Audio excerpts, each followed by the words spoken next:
Good day, everyone.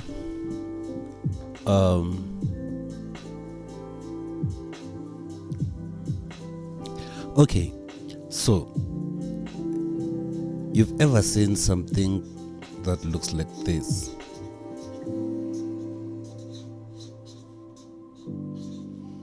If you decided to look at this video, this is a quadratic equation.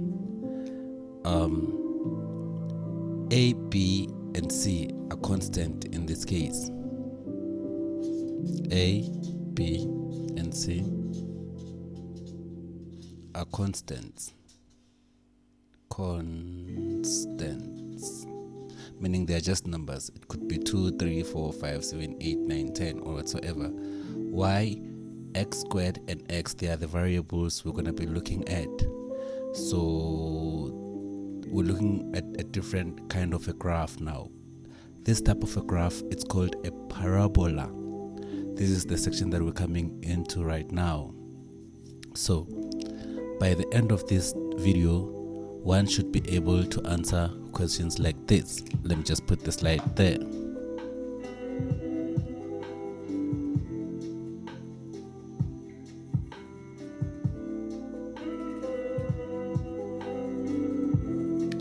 So together we're going to do question 16 up to, what does it end? Let me see on my end. Okay, we're going to do question 16 up to 20 together by the end of this video.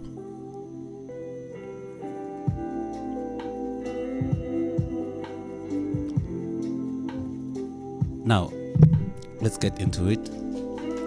If you see from question 1 up to 20, we're not really going to be plotting the graph. For now, we're just going to be learning. Oh, I dropped my marker. Let me just.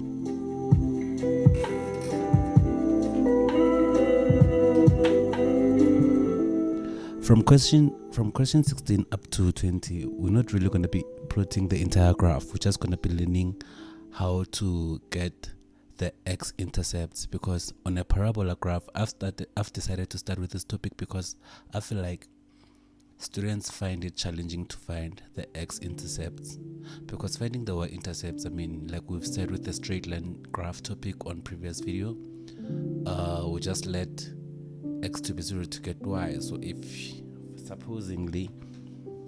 you can have something like this and you decide to let y to be 0, to let x to be 0, let me use a different marker there.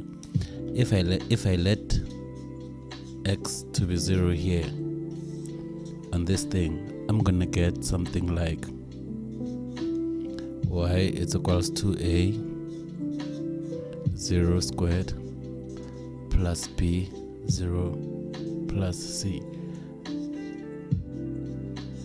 which is gonna make my answer for y to be c. So finding y is going to be easy, man.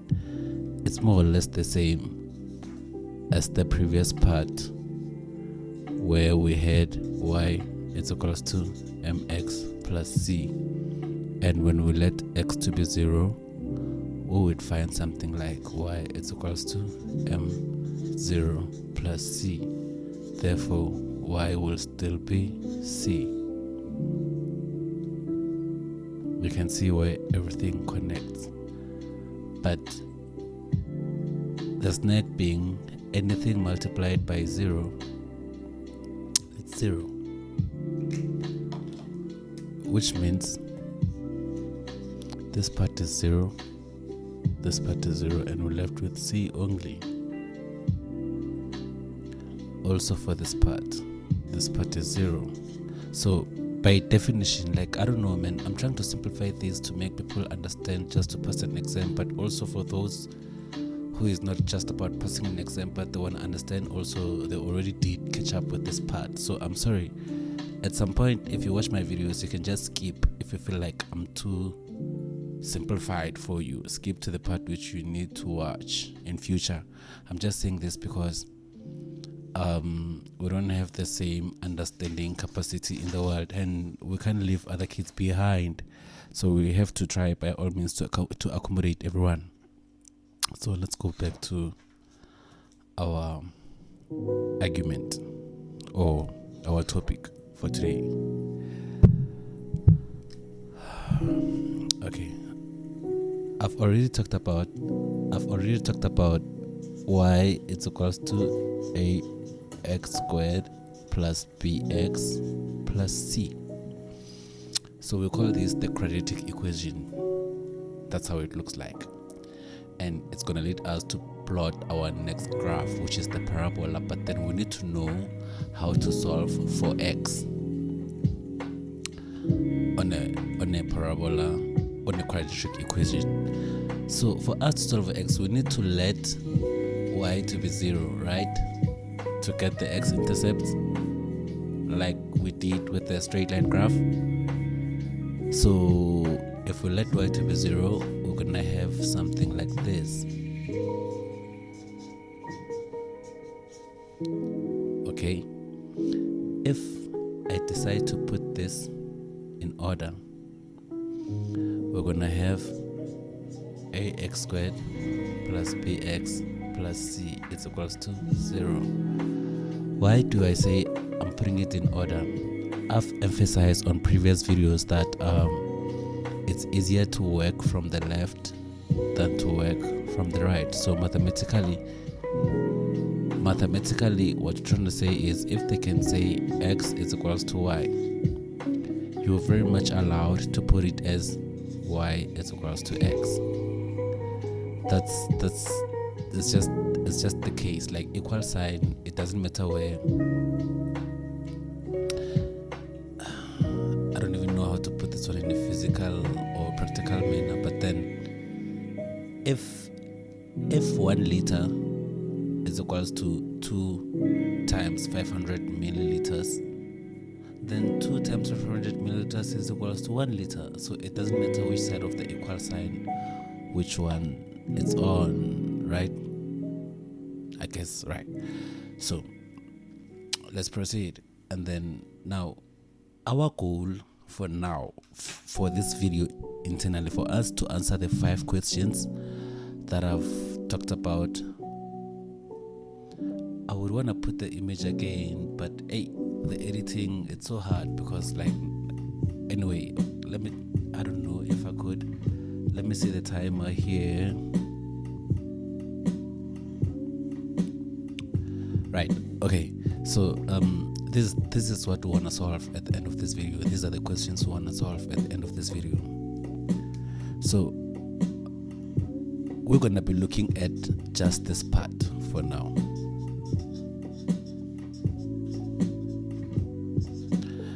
This is the quadratic we want to solve for now. We want to solve for x when y is equals to 0. So this is the part. This is the quadratic equation we want to look at.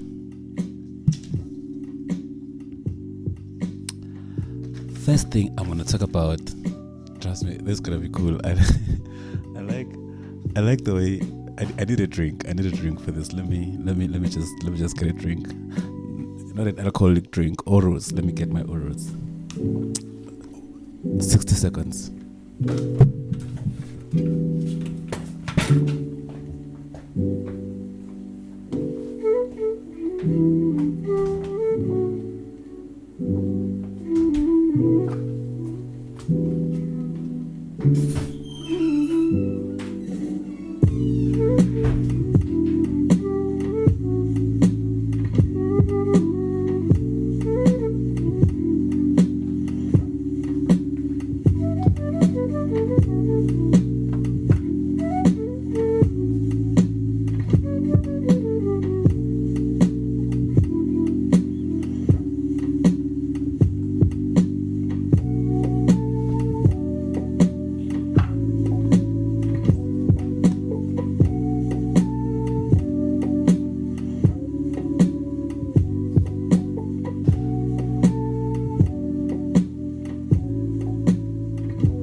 Okay, I'm juiced up right now.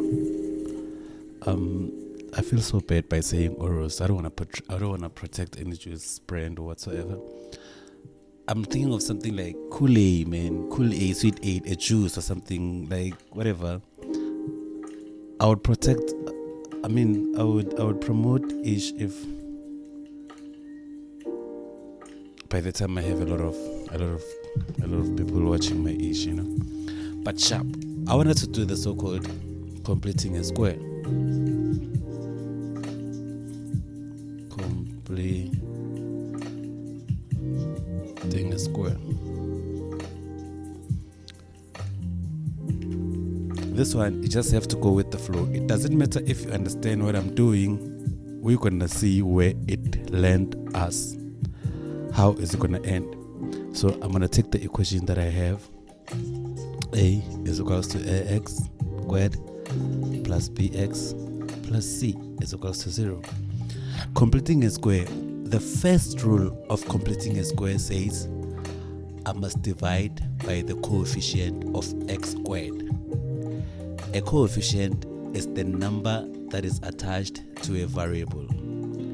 A variable is what we are solving for.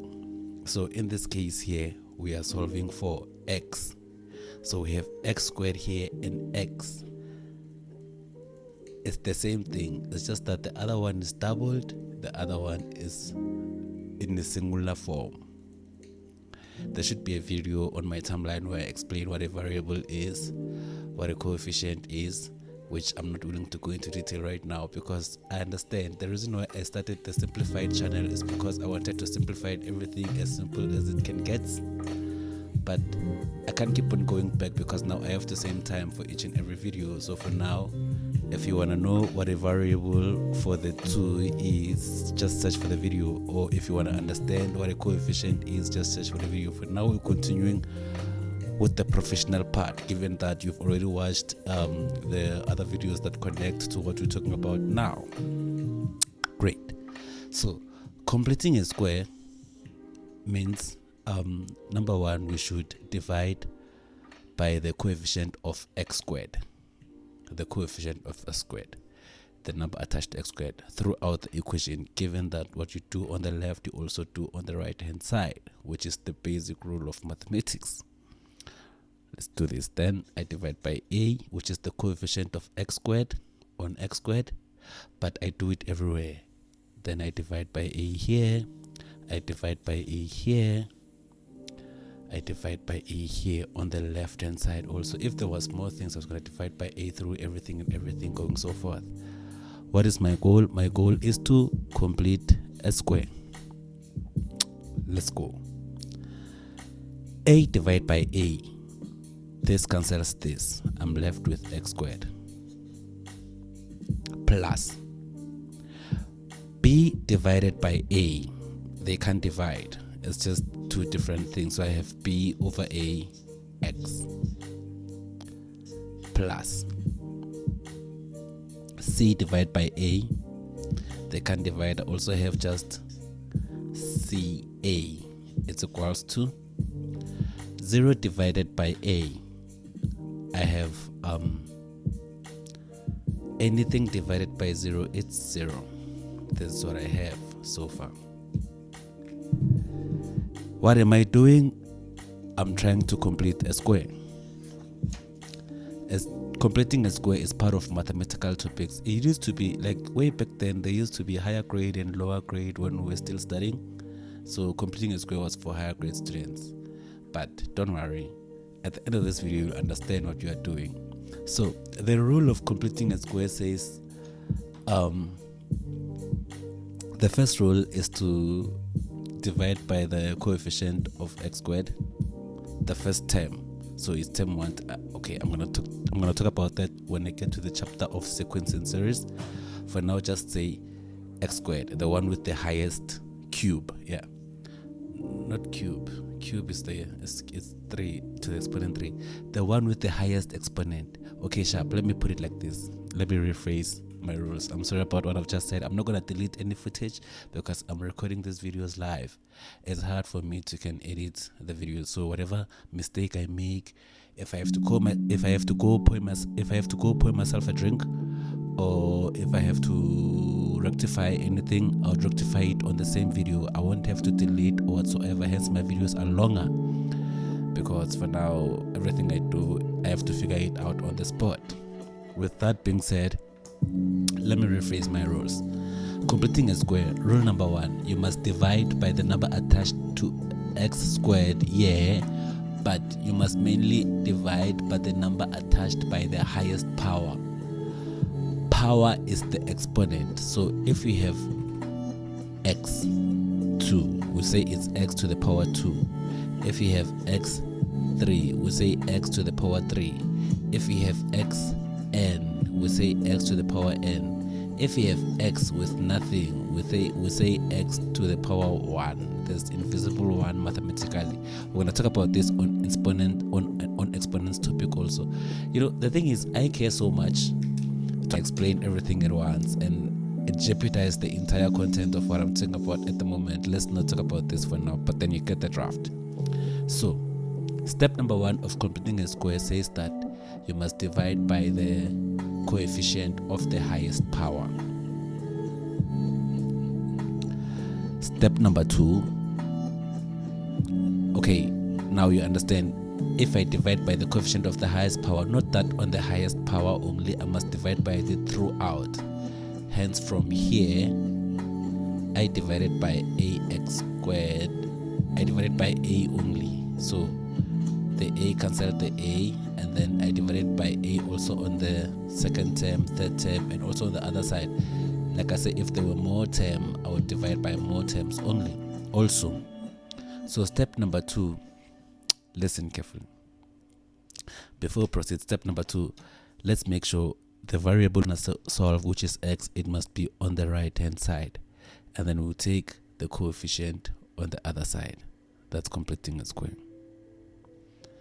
I want to make it as easy as possible. We are on the what? Simplified channel. This one is x squared, this one is a over b over a plus x. I'm leaving everything with the variable x that I'm trying to solve on this side. So meaning now I'm going to take this to the other side of the equation, and then it becomes minus c over a. So I think of it as a number because it's a constant divided by a constant. It has nothing attached to x as it was originally. And then from here, and then from here, and then also when it goes on the other side, it just changes the sign, becomes a negative, but then it still doesn't have any variable attached to it. So this is not part of the rule yet. I'm just rearranging. I want to apply the second rule of completing a square. The second rule of completing a square, it says in English, the second rule of completing a square, if I put it in English, it says I must subtract and add half the number, or half the coefficient of the number that is attached to x, b in this case. Let me not put it like that. Let me just put it like this one here. Where's my other marker?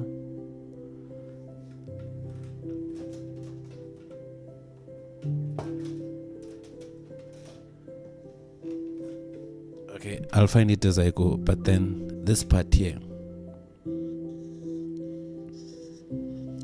the coefficient of x, I must add and subtract half the square of this.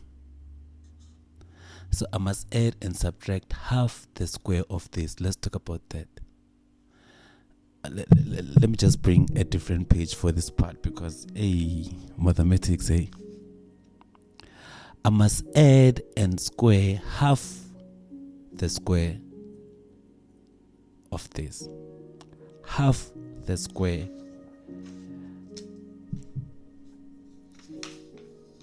so what I'm talking about half the square of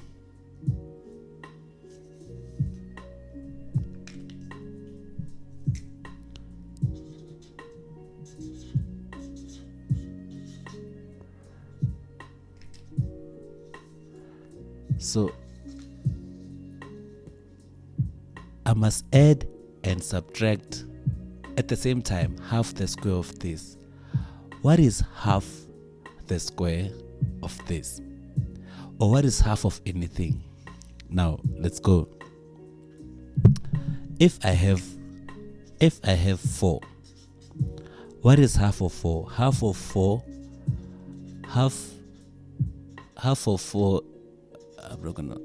4 is 2. But how do I get that 2? Every time you want to get off half of something, you must multiply it by 1/2. So 4 times 1/2, any number is divided by 1, they say mathematically, right? This will be 4 times 1 is 4, 1 times 2 is over 2, therefore 4 divided by 2 is 2. What is half of 10? Half of 10, to get half of 10, I would multiply it by 1/2. Anything is over 1, right? 10 times 1 is 10, over 1 times 2 is 2. 10 divided by 2 will be 5, which is half of 10, very the way we know it. What is half of 15? To get a half of anything, you multiply it by 1/2. Any number is over 1. This will be equals to 5 times 1 will be 15. 1 times 2 will be 2. 15 divided by 2 will be 7.5 if you type it on a calculator, or if you want to leave it as a fraction, you can just leave it the way it is. You still wouldn't be wrong. Everything else wouldn't be wrong if you left them as they are. So what is now half of b over a? To get half of b over a, everything you want to want a half of it, you multiply it by 1/2. So if I have b over a, I multiply it 1/2. I have 1 times b is b over a times 2 is 2a, which now means half of b over a is b over 2a. So we know what half of BA is. So now I know what half of this is. Now the second rule, it says I must add and subtract half of this. Let's do that.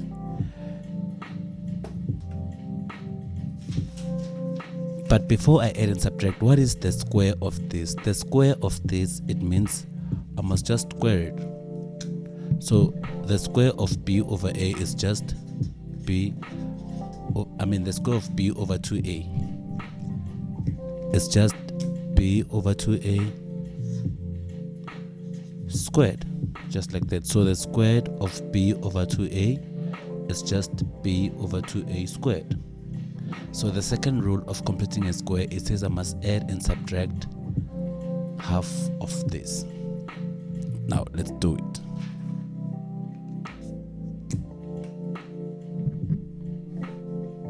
So we're gonna have x squared plus b over a x.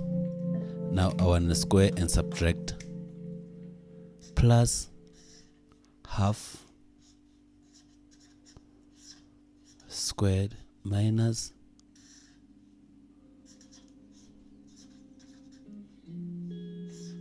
squared, it's equals to minus c over a. Now please look at this very well. This part here is the same as we did nothing. Why do I say so?